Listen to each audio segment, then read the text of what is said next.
Jr. All right, welcome to the latest edition of the Growler. Paul Dehner Jr. here with you, along with my good friends and co-host of the Power Stacks podcast with Geese and Slaw and Goldsmith, Charlie Goldsmith. What's up? How you doing, Paul? I'm doing great. Thanks for coming over from the red side and all the stuff you're crushing. You're back from Milwaukee. You're about to be recording a new Power Stacks episode here momentarily, but people don't doubt Charlie. He's still deep. He's still deep in the draft prep, and we're going to be getting into that today. Someone did ask me what I was doing as I was watching some Nicky Manwari film in the Milwaukee press box right as Carson Spires was warming up yesterday. It's a true story. Well, I mean, look, you're doing your job is what you're doing. That's and right. You're crushing it. And I certainly appreciate it. And a reminder to everybody, if you don't know about Charlie's podcast with Brian Geese and Slaw, you should be subscribed. You should be listening. It's on YouTube. Go to the YouTube channel, Power Stacks. And of course, you can check it every week as they pop up twice a week now. I mean, it's like, look, the people need it. The people want it. The people need it. So twice a week, you're hearing them come up with the Power Stacks podcast. Make sure you are checking that out. But we are going to talk about draft today. So we're going to start to get a little more granular now. I'm going to have a guest here in a little bit, Ryan Wilson of CBS Sports with the First Pick podcast, who is awesome. You know, he does this year round. He's on the pro day circuit. He is interviewing everybody at the Senior Bowl and the Combine. Ryan is awesome, on top of being a great friend of the program, but great with trends of what to expect. And so we're going to dive with Ryan into trends of the first round, trends of this draft, how some of the league is viewing all of this, affecting each other. That I'm really looking forward to. You're going to like that conversation. We'll get to that in the middle. But Charlie and I are going to dive specifically into a position, and one that I think, Charlie, has really jumped up the radar for me of late in terms of, wow, the Bengals are really aggressively going after this. Partially, I think, because of what happened in free agency, and also partially because of, look, this is where we need to be better, and that is safety and linebacker. We're going to dive into both of those positions in the approach in this draft here today. We're going to start with safety, bring in Ryan, and then we'll get to linebacker a little bit later because I think that is the order of importance here. What do you make of that, of the importance of safety here for this team? And then we'll try to outline what it is they're looking for. Just in general, in the draft, I'm a massive positional value guy. When you look at where guys come from when you look at skill sets that are difficult to find in some places, maybe easier to find at a less premium position in other places. I mean, in pretty much every year, you know, not to say I live and die by it, but you'll see me mock drafting a defensive end or a cornerback or an offensive tackle. This year changes that for a few reasons with the Bengals. We'll get to the pass rushers later on in this process, but outside of pass rush, when you look at, you know, the Bengals seem to have cast their dice at positions like cornerback, even defensive end. They seem to have made a lot of investments in who they're going to play there. When you look at how many snaps are just desperately available, specifically at linebacker and safety, and then, you know, we can look at guard down the road too. And then the most important thing maybe is just a defense that's desperately in the need of playmaking. You know, ironically, Mike Hilton and Jermaine Pratt were still two of this defense's best playmakers when you looked at negative splash plays last season. And that has to come from somewhere in 2025. I actually almost don't even care where it comes from at this point when you look at the state of this defense and linebacker and safety, specifically in the first round. Not as much after that, though. That does give you real significant legitimate options to find some nice splash play opportunities. Yeah, this is a really interesting composition because you have, and this is something I'll talk a little bit about with Ryan later, but when you have all of these defensive linemen, it's just historically deep. The value shows up in rounds 3 and 4, where you're getting second round guys in round 3 and round 4 on the defensive line just because of the numbers of it. The opposite is happening at safety and linebacker. There is just not anything here. I mean, there are a few guys that you feel comfortable drafting in round 1 or round 2. And I mean one hand for both positions. And when you have that and you have the need the Bengals have, it makes sense that they have brought in Nick Eamon for a top 30 visit, which is a big flag saying, hey, this is a guy we could draft at 17 overall. They're interested in Malachi Starks, the other top safety in this draft. We know the Xavier Watts connection through Al Golden and Notre Dame, that he's gonna be it not only in everyone's mock draft as they try to connect the dots here, but at the front of Al Golden's conversation, certainly here. And then you just end up in the middle of nowhere. And when you have these positions that they don't seem to have real answers at, Mhm. and they need real answers at, not just positional value, but like you said, playmaking value, it now makes more sense why you are going fine tooth comb over these real dudes at these positions that maybe are a little bit away from where the Bengals typically value them in the draft. You don't see them now do sometimes. They've taken Jesse Bates in the second round. They took Dax Hill with the idea of him being a safety in the first round. It's not like they won't. Linebacker, they've obviously pushed that down the line. Third round linebacker is like a Bengals thing. But knowing that the setup of this team, the need for playmaking, the way this draft sets up, I see these two positions as much in play at the top of the draft as any. Especially when you look at the state of this defense. Like, Jordan Battle is a very, we use the word like singles, doubles, triples, home runs. Like, Jordan Battle's a single. I think he's going to have a fine season for the Bengals. But when you look at upside compared to floor, he is much more of a floor player. They signed TJ Slayton to be a floor player. Chris Jenkins, floor player. Osai, maybe some more untapped potential, but floor as well. And when you look at the desperate need for playmaking, the snaps and the opportunities are at these two positions. But like you said, this is so important to stress the lack of depth, especially at linebacker, but safety as well, specifically in the second round, was stunning. And we all see the fit with Xavier Watts, but you can't base your whole draft strategy around one guy being available in the second round. So that's what makes this tricky. That's what makes you say, hey, maybe the Bengals could have done a little more in free agency to give themselves some flexibility here. They enter this draft with more needs, like needs to play than they've had since 2021. Yeah. So let's talk about safety and specifically, what do you want? Because we have to define this clearly. What separates the Bengals where they would have somebody over somebody else? Whereas you get a lot of this year, it's really important from a team perspective to know that when you see all the Daniel Jeremiahs, the Dane Bruglers, the Todd McShays of the world, they're ranking people generally. But there are Bengals fits. There are things that they need. What's interesting with these two positions is we can't totally pinpoint it as much as we used to be able to do. When Lou Anarumo was here, I could tell you what a Lou Anarumo defensive player looked like at every position and who they're going to value and be able to hit it pretty well. Maybe Al Golden will have some differences there, and we have spotty track records to go off of. You can't say the same thing about what he went for and valued at Notre Dame or what he cared about when he was linebackers coach here. Like it's hard to pinpoint that directly. I will say though, we know their investment in Jordan Battle. We know the type of player he is. He's the Von Bell. He's a little bit more of the forward box downhill. Charlie, I remember us talking about a game that he had in one of the rewatch shows where he was like, you were seeing the full Jordan Battle. He was attacking. He was confident. He was playing downhill. You don't want him having to do things like chase Devonta Smith down the rail. Like you don't like that's not going to be his strength, right? But if you can pair him with somebody who that is a little more his strength, it makes more sense, like the Jesse Bates Von Bell combo where you can play off of each other. To me, they're looking more for Jesse Bates and much less for Von Bell. That doesn't mean you can't have two guys that do sort of similar things if you have an elite athlete, which like Nicky Minori is. But I think it's a little bit harder when you look at what they really need specifically in terms of building this thing for not just this year, but for years going forward.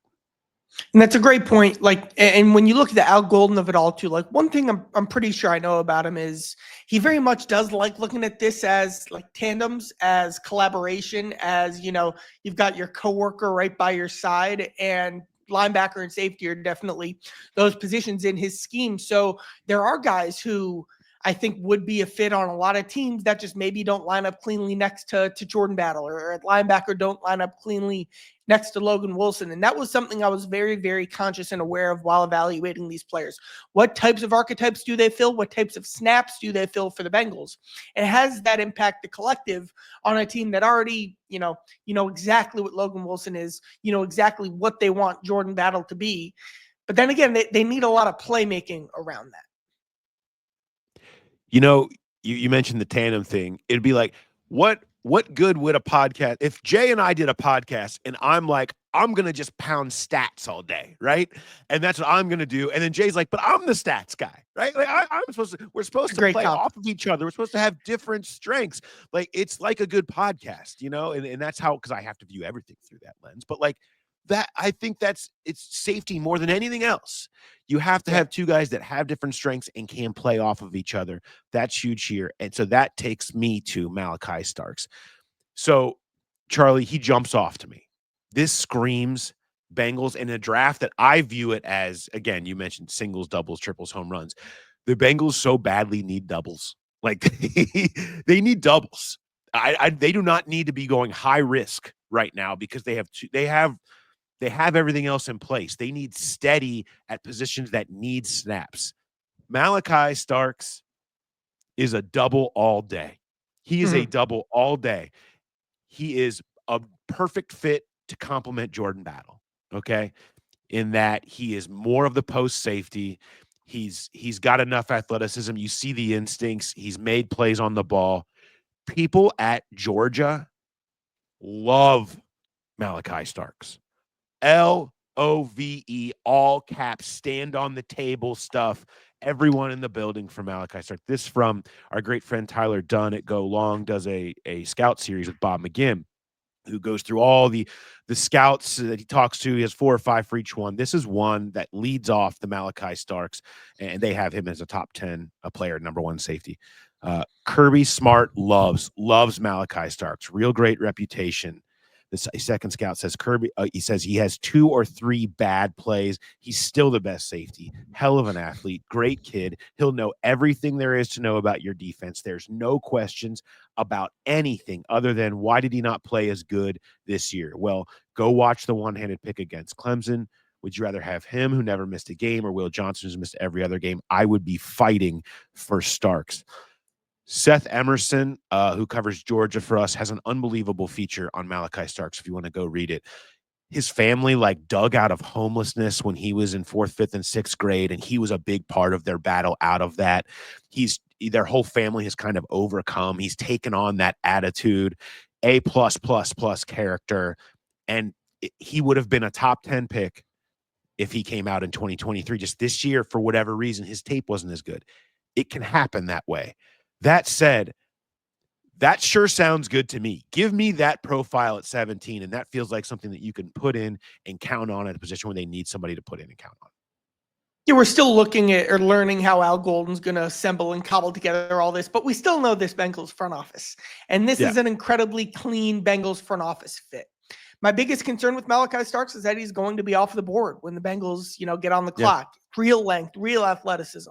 Versatility is a term that I genuinely believe is overused, but legitimate versatility here. Free safety, slot in the box. A ball hawk. I mentioned that pick against Clemson in my notes. I love what this guy does against checkdowns and screens, which I think is a great harbinger for overall awareness and feel and play recognition. You can hear Zach Taylor telling his story on draft night. A 5-star recruit who started as a true freshman in a complex defense. That to me shows you everything you need to know about this guy. Yeah, he had, not poor, but subpar agility testing, average relative athletic score. But in my mind, he made up for that with real ball production, with real playmaking and flash. Again, real versatility. He's nowhere near the raw athlete as Nick Emanwari, but he to me is the easiest, cleanest plug and play safety in this class. Some of the grades or the rankings overall here have compiled a bunch of these for a bunch of guys. So I'll be going through these with everybody. PFF has him at 9 overall, Daniel Jeremiah at 25, Todd McShay at 18, Dane has him at 14. I mean, this is a guy who across the board, everybody's like, he's in the Bengals range. He's at a position that they need. He's starting over Geno Stone day one. And to me, that is there's something to be said for that. And he's going to be a leader of your football team of the future. They need more leaders.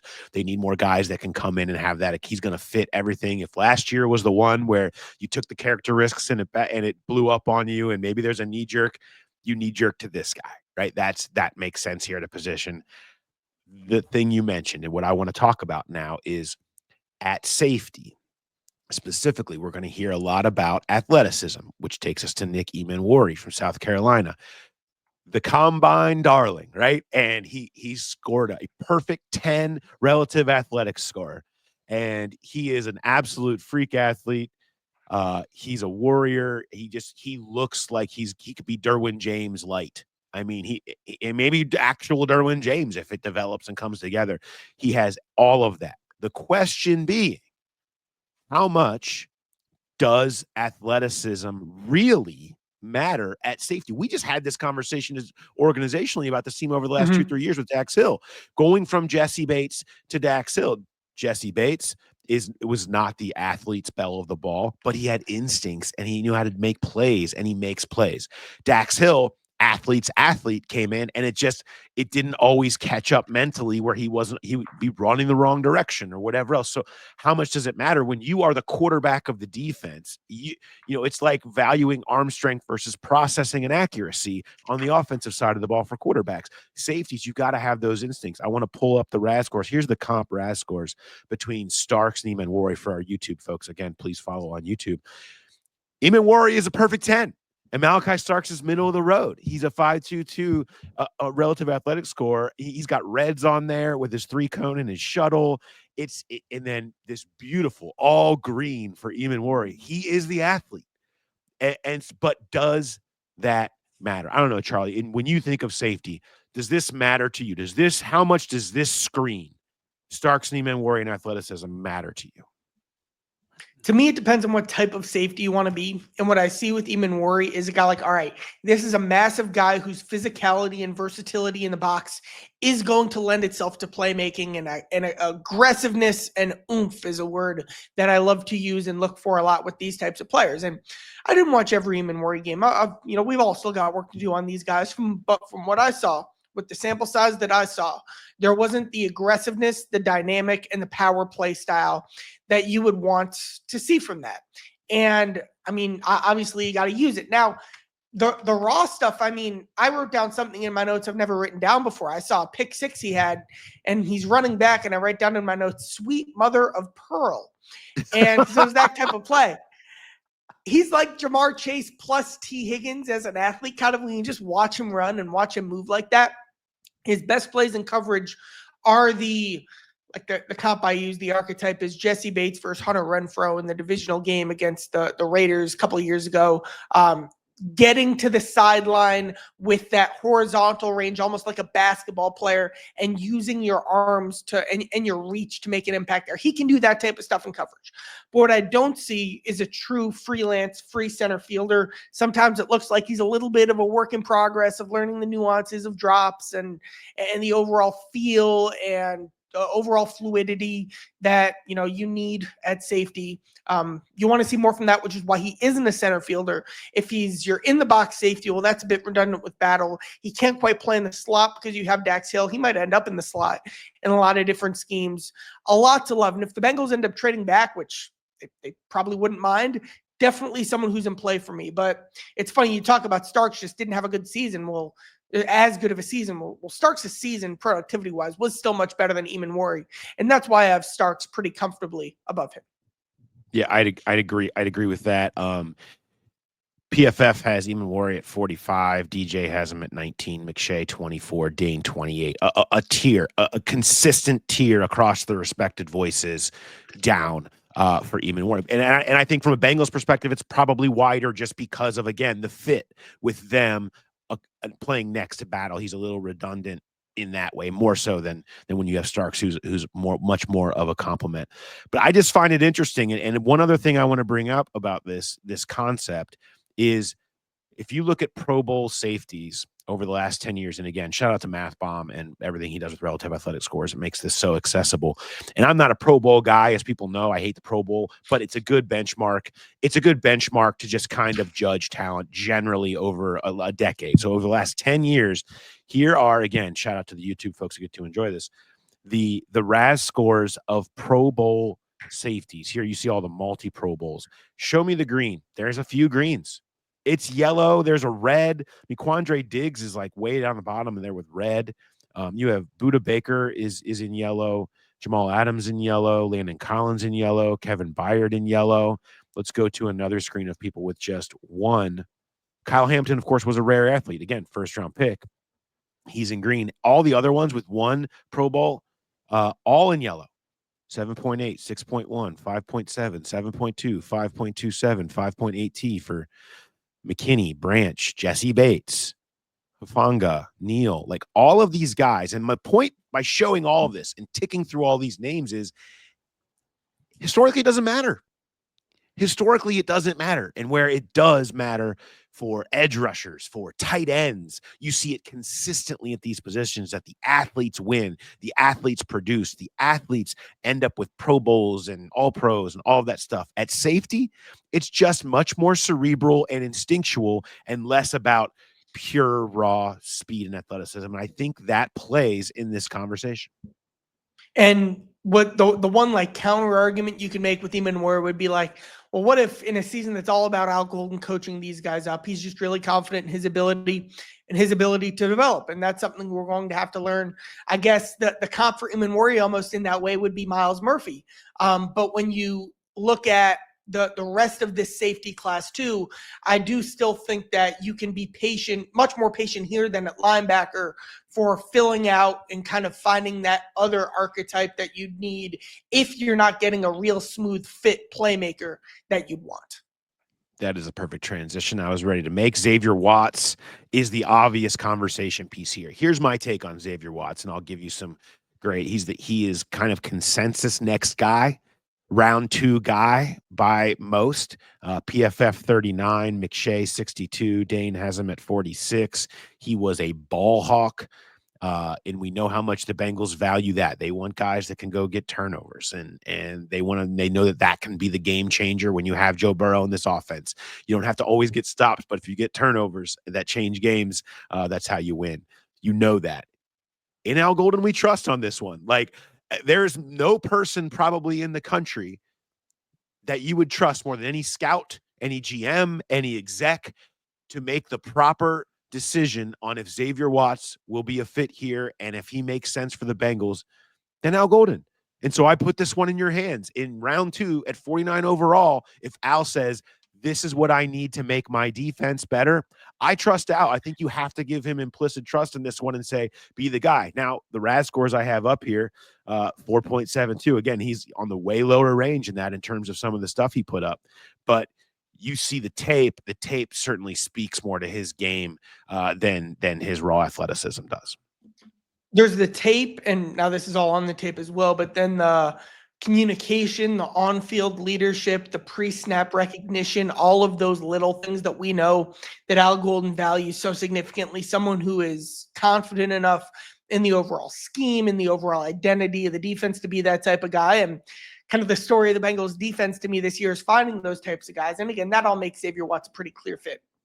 The athleticism, definitely a knock. Also, he's not a thumper. There's probably, Al Golden did cite specifically his improvements as a tackler this year, but he's also not someone who's going to come in and immediately fix the tackling on the Bengals defense. And it's a bit of an uncertainty what he'll be in that regard. So those are some categories that could lend to maybe you do know that, all right, maybe you go in another direction. But like you said, the real ball hawk, he is the only true center fielder in this class. Obviously, he's not starts. He's not that tier of prospect, but he is the only guy in this tier that we're talking about, that we've talked about so far, that you put in center field. You say, play 100% of the snaps in center field. Let's roll. Also, he's the only second-round safety in this class in my evaluation. Yep. So it's this interesting. And that makes it, again, tricky to pin your whole draft strategy on just getting Xavier Watts. But there's a lot to like, and you know a lot about him. The other part of that is, we know how much movement happens in round 2. There's so many trades. It's just usually just every pick feels like it's one that was traded. Everybody in the league is going to know the Bengals might need a safety. And if they're pinning their hopes on Xavier Watt with Algo, everyone's putting those dots together. So if they really want him and they really need him, the chance of somebody popping in front of the Bengals in order to take Watts would be high. If that value exists, someone would know if they want him, they're going to have to get in front of Cincinnati and maybe be willing to do it. So keep that in mind as well when you talk about when it's so thin, that's something you really have to worry about for another team that has a safety need. Let's quickly tick through any thoughts you have on the rest of this class. You end up in a lot of guys with pluses and minuses and injuries, third round on down. Any other thoughts on anybody that's out there? Real quick, just a point addressing what you were just talking about. The Bengals also can't trade up in this class. So that's something Yeah. that's interesting and Yeah. notable and important to bring up as well. You asked me to find a sleeper. I've got Billy Bowman, production score, athleticism, speed. He's small, but he's the kind of guy who's listed as small, but you turn on the tape and he looks fine. He looks like a solid, strong athlete. I loved the jitteriness he showed with some yards after the catch on the interception. He posted an elite vertical jump, so you can see some true center fielding ability. He seeks out playmaking chances. Really, he's maybe a bit over aggressive. He's the kind of guy who's perfect too. You can get on the field in a playmaking third safety role, and on third down be a part of those packages, which is also something they need. Unless it's going to be Dejon Anthony's turn again in 2025, he Yikes. can step into that role. He can step into. That's why we're talking about Billy Bowman, who can step into that role super cleanly in 2025, and then ideally play well enough to take over as a starter. I'm going to mention Kevin Winston from Penn State, who had an ACL tear early last season. You can get the value buy here. I mean, you could get him in potentially round 3. PFF has him at 84, McShay at 74, Dane at 79. So in round 3, you don't have the safety yet. And you can get somebody who maybe, if he had stayed healthy, would have had a much higher grade or ranking. He certainly was a good player before that.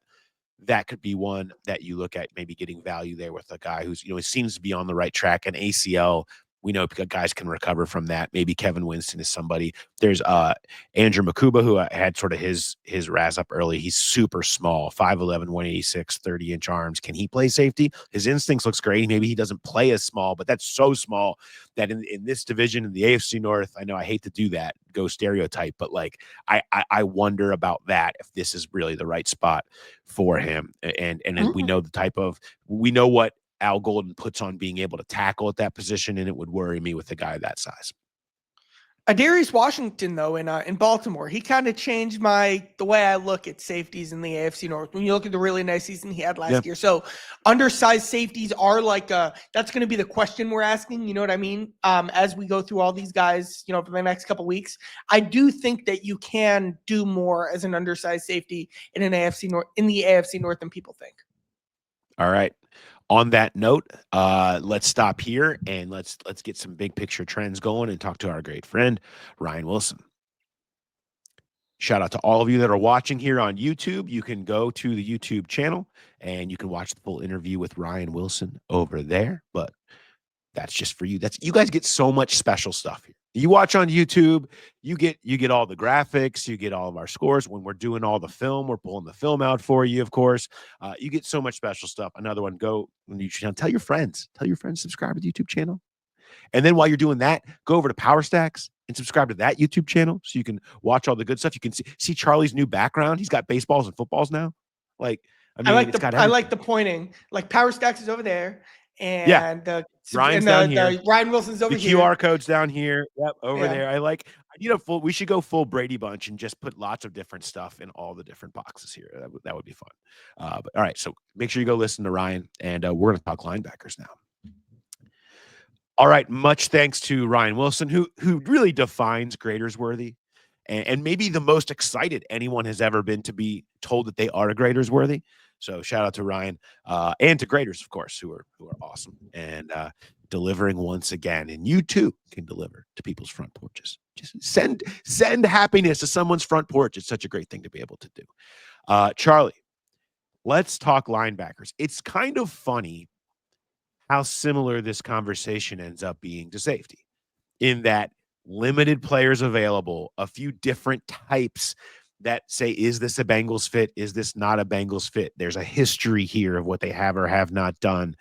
I find it interesting. I'll generally put this out here for you. Could you see the Bengals breaking trend? Really, Logan Wilson is as high as they've taken a linebacker since like Ray Maluga. Okay. I mean, they don't do this. They do third round linebackers. And in fairness, the league kind of does third round linebackers. The league doesn't do first, second round linebackers off ball. We're talking about, we're not getting into edges here. Knowing what they need, knowing the scarcity of the position, could you see them doing it? I think that's the hardest question with these guys. We'll get into them, but that's the hardest question with the couple of first and second round picks is would they do it? Well, no, but what if one of these guys wasn't really even a linebacker? And so now we get to Jihad Campbell, and I don't want to go Yep. all the way in yet. We'll do that in the next couple minutes. But what if I told you that you had the feisty, athletic, dynamic, and explosive playmaker you're looking for? What if I told you it was someone who could make plays in coverage, who had the speed and the instincts to chase down quarterbacks as a true spy? Oh, and then also he might be the second best pass rusher on the team.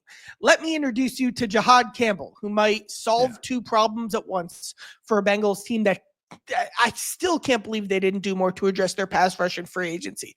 But that is a conversation for another day. It's a running joke I've said here that we have to mention the Bengals' concern at pass rush on every podcast.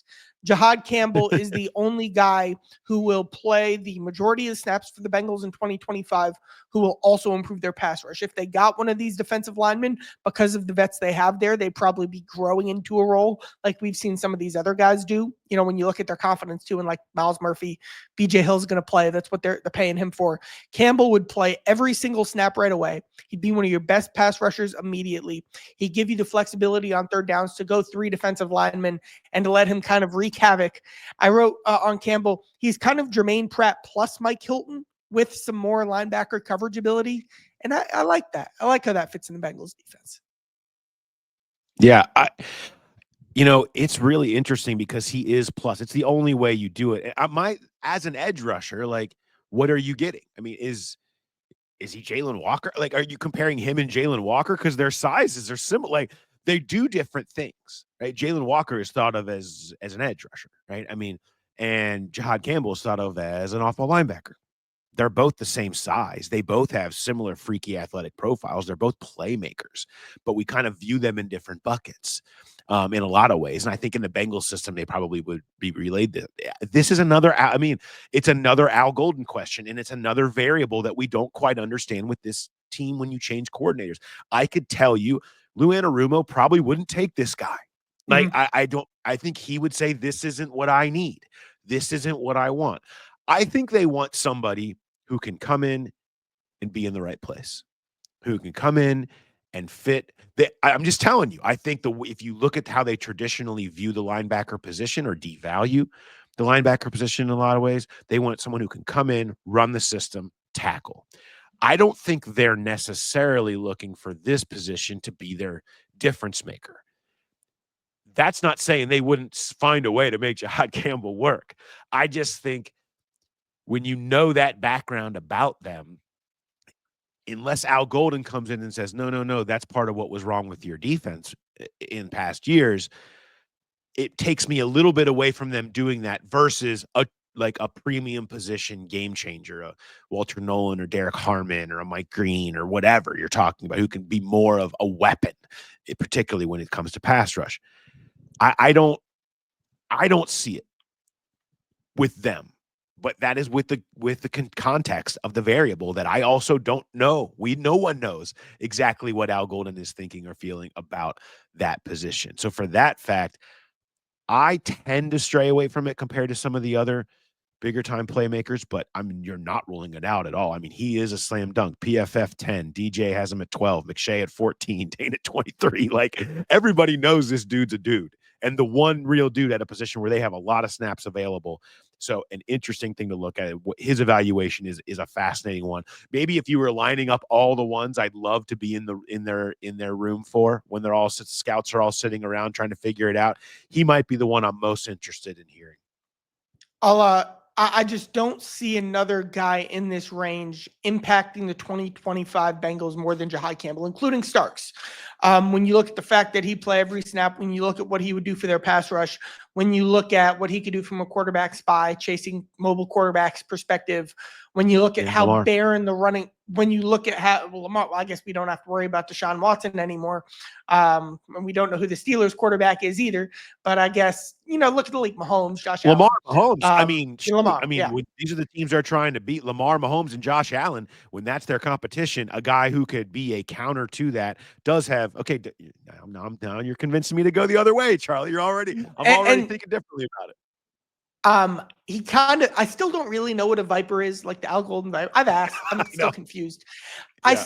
I think Jahad Campbell kind of fits that if he wants to bring that over to the NFL. And again, I'll stress this and double down.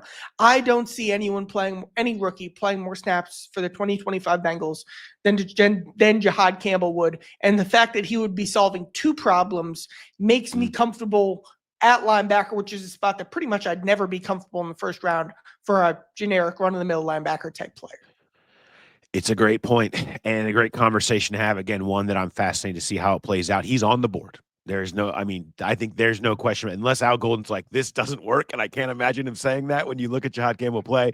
He's on the board. He's on the short list, which is a very short list of the guys that can really have an immediate impact for you at 17, which is exactly what they need. Let's get into some of the others real quick here.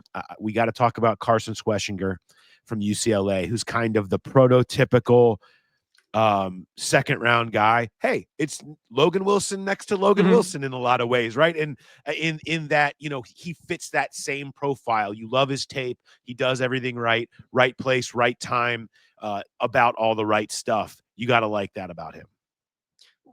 It's funny you mentioned Logan because I watched an interview that Schweschinger did with Nate Tice, and they spent like 5 minutes talking about these plays where Schweschinger, I guess it would be cover two, was running down the pole, dropping vertically with the slot receiver and making a play against obviously a really fast guy running a vertical route.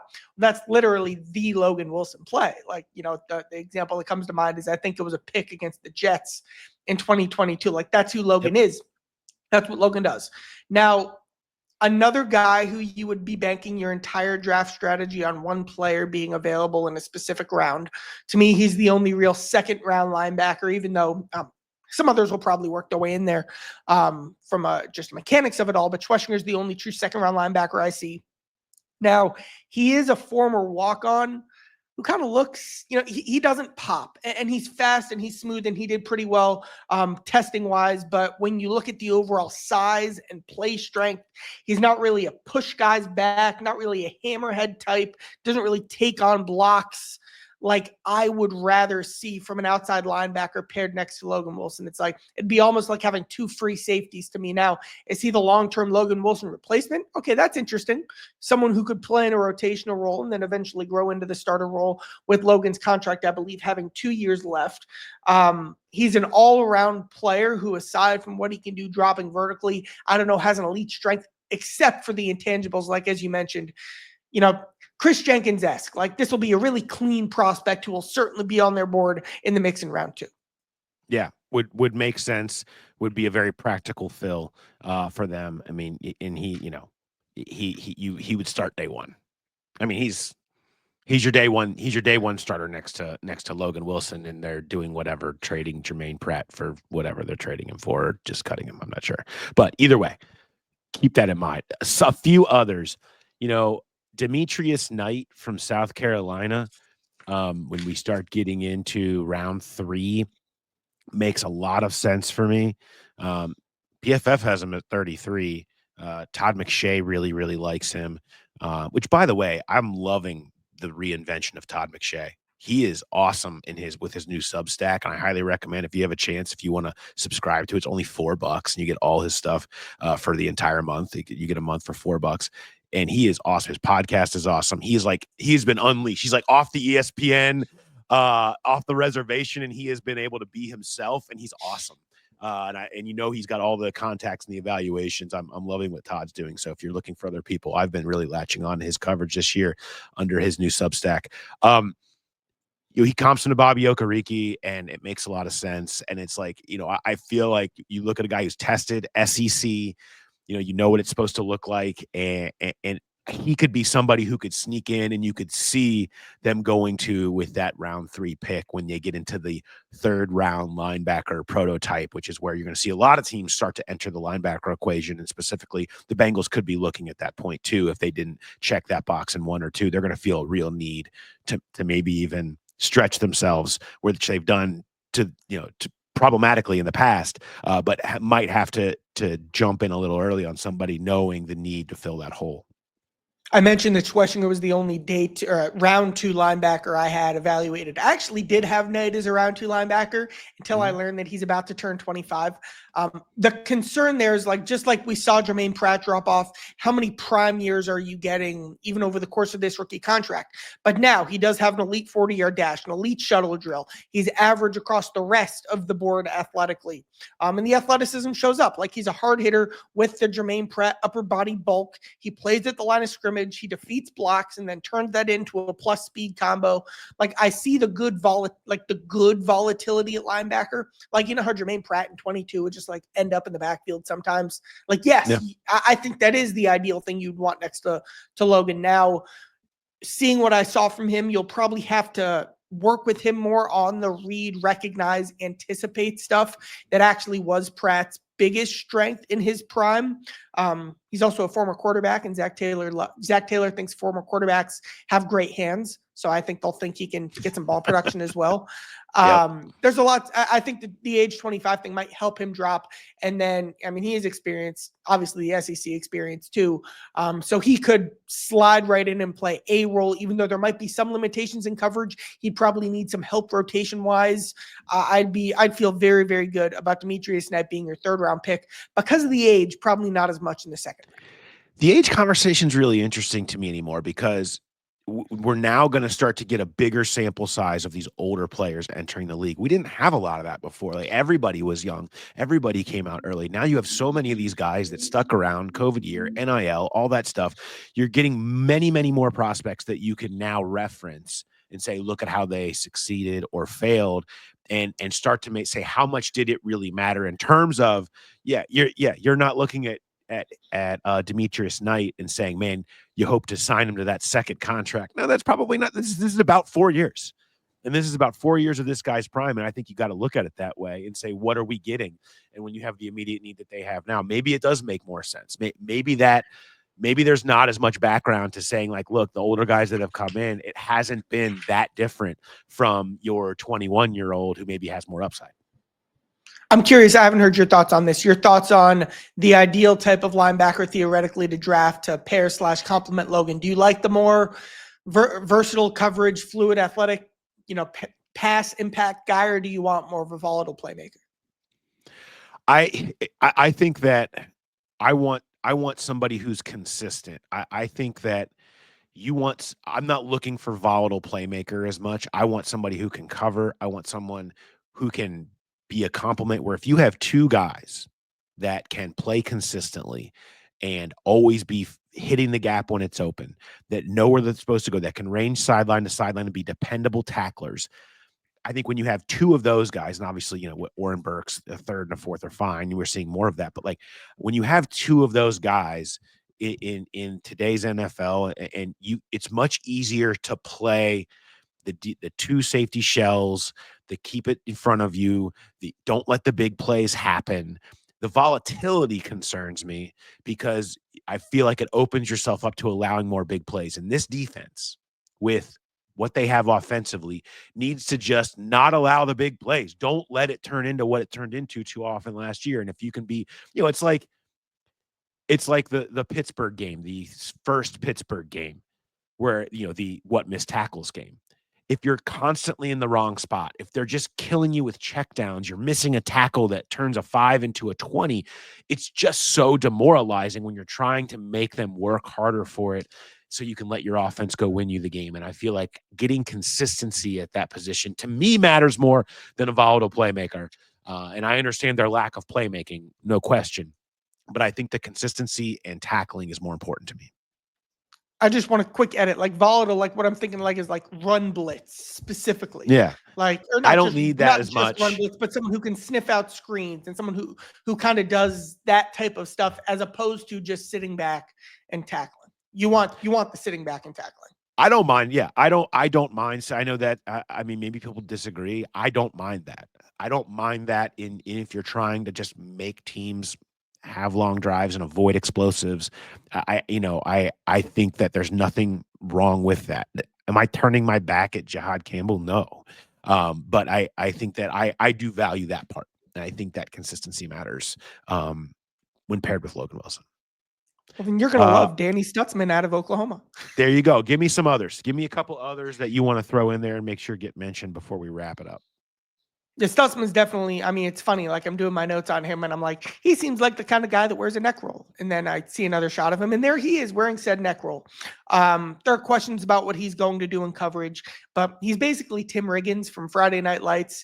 He's an old school physical thumper. He's a linebacker who's going to attack you at the line of scrimmage, which, you know, Knight's kind of a bit more different. Like Stutzman is kind of the only guy who really does that. Like he's a lot like the type of linebacker I wanted them to get in free agency. You know, your Spillanes, your Cashmans, your guys like that. He reads keys, he diagnoses plays, and he has some real oomph and some fire in his hair, literally, because he kept changing his hairstyles. And also his celebrations are the best in this year's draft class. So I like him. Chris Paul is too volatile for my taste, even though I was saying I like that kind of stuff. He's a sideline to sideline firecracker. Smail Mondin, former defensive back who performed well in big games. Maybe he's a Viper, definitely wiry, a chase down guy, but had some off-field stuff.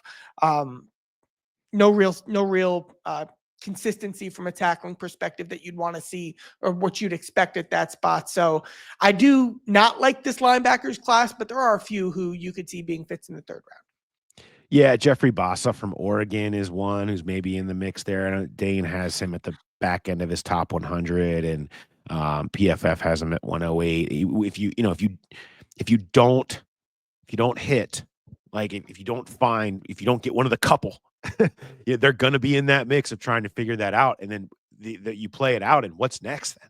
You know, like, what are you doing in 2025 if you don't find somebody who you think can beat out Oren Burks? I mean, you're playing Oren Burks, and that was part of the plan with him, and you're going to bank on what he did, but he is who he is. I mean, this is not, or maybe you're running with Jermaine Pratt. Maybe you're saying, let's That's mend what I was about to fences here. say. Yeah. Because remember, Joe Mixon was gone the direction that you've already gone in the conversations, and we know they've had with him. Joe Mixon was gone in 2023, and for Joe Mixon to return for what ended up being his final season after 2023, for him to return in 2024, like a 10-leg parlay had to hit of things that didn't happen in the offseason, and they all hit. And is there a Jermaine Pratt parlay that leads to him returning? We're getting closer, especially the more I learned about these linebackers. Yeah, I think if it's a 10-leg parlay for Jermaine Pratt to come back, you're 6 legs in, and you're like looking at the hedge. You're like, hey, what do I got? What's my cash out number at here? Maybe this is it. Maybe this is the right move. I don't know. All right. Charlie, this is great stuff. As always, we're going to keep digging into this, and as we get closer, I mean, we're less than 3 weeks away. There's been so much drama everywhere else with the Bengals that we haven't had, and we wanted to get into this stuff earlier, but things have been happening elsewhere, and so we've had to kind of spend some time on that. But this was a good conversation. We will get further into some of the other positions as we go forward. Jay and I will be back on Wednesday. We'll get into some of the news and some more Bengals draft trends with you as we try to figure out some of that stuff. Much more coming your way. So make sure you keep it locked here, and make sure you check out Power Stacks with Charlie and Brian Giesenslaw wherever you get your podcasts. All right. Thanks, everybody, for listening, and we'll talk to you next time. Have a good one.